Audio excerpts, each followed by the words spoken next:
You are listening to The Vocal Technologist. Spoken Tech for your ears.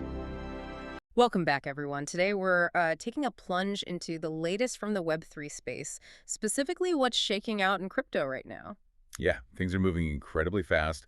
Finance, tech, it's all converging. Definitely. And we're going to try and, connect the dots for you on some really fascinating developments. Exactly. Make sense of what might seem like just scattered headlines. Okay, so let's jump right in. Ethereum. Price. Hitting new all-time highs. You'd think DeFi is just exploding alongside it, right? You would, but actually. But the total value locked, the TVL, it's sitting around $91 billion. That's quite a bit down from the peak of $108 billion back in 2021. Even the amount of ETH locked is lower. What gives? Well, what's really interesting here is why. The drivers are just different this cycle. Okay. It's not really that retail DeFi activity pushing things. This rally, it seems much more fueled by institutional money coming in, through things like ETFs. Ah, okay. So the old metrics like TVL maybe aren't the whole story anymore. Kind of, yeah.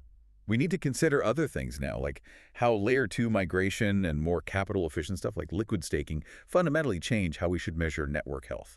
Capital's working harder, basically. Right. Efficiency over just raw locked value. And speaking of institutions, this next bit is pretty wild.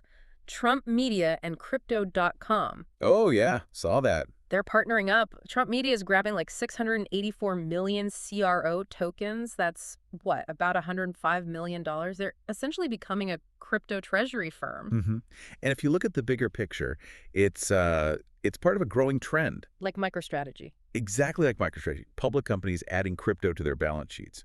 And, with a perceived sort of crypto-friendly political angle there, the market reacted pretty strongly. CRO jumped, 35%? Wow. Okay, so corporate treasuries getting into crypto is becoming, more of a thing. A definite thing. Now, shifting gears a bit, let's talk tech. Speed, specifically. Yeah. Arbitrum. They've teamed with... Right.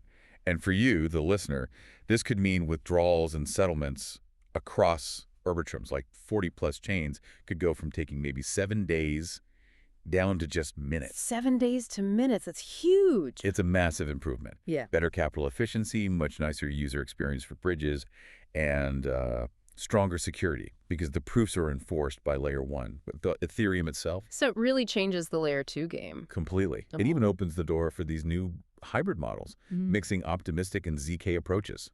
And while we're on innovation, Nous Research just put out Hermes 4. An AI model. Yeah, an uncensored user-aligned one. Apparently doing really well on things like math and coding. So another powerful tool potentially for the crypto community. Interesting. Okay, let's zoom out.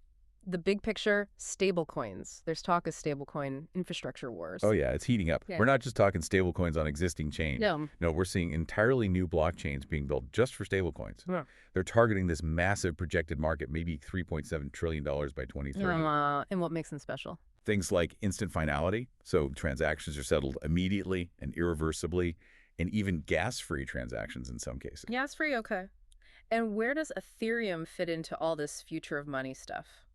Well, Ethereum is really carving out its niche as the base layer for real-world asset tokenization, RWAs. Right, tokenizing things like bonds, real estate. Exactly. It's already a $26.5 billion market, and Ethereum holds something like 72% of the on-chain treasuries. So it's the dominant platform there. For now, yeah.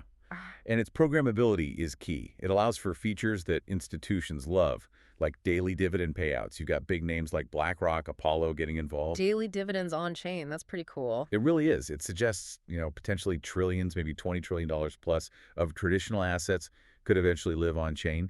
And supporting all that data.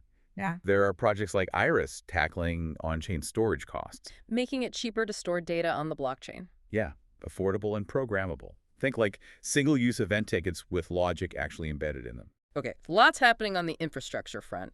Now, for maybe the more advanced listeners, let's talk yield.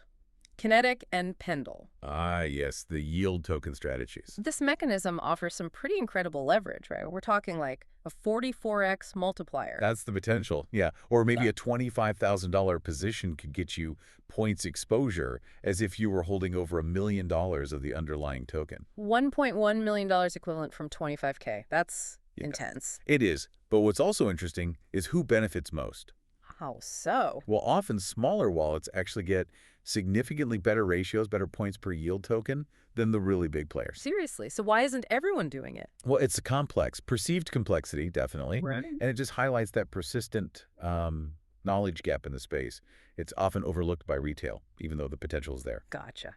So a lot happening. Let's try and wrap this up. What does all this mean for you listening? We've seen institutional money changing market dynamics, tech making things way faster, these new kinds of financial instruments, and clearer paths for data and real-world assets on chain. It's definitely not slowing down. Not at all. And I guess the big question that hangs over all this is, as crypto marches towards more mainstream adoption, fueled by this institutional cash and these complex products, Yeah. will the focus shift even further from that original retail sort of grassroots ethos? Or will these innovations actually help bridge the gap in the end, creating more access for everyone? Something to definitely keep thinking about. All right, thanks for joining us for this exploration of Web3 today. Keep exploring, keep asking questions, Absolutely. and we'll catch you next time. Spoken Tech for your ears.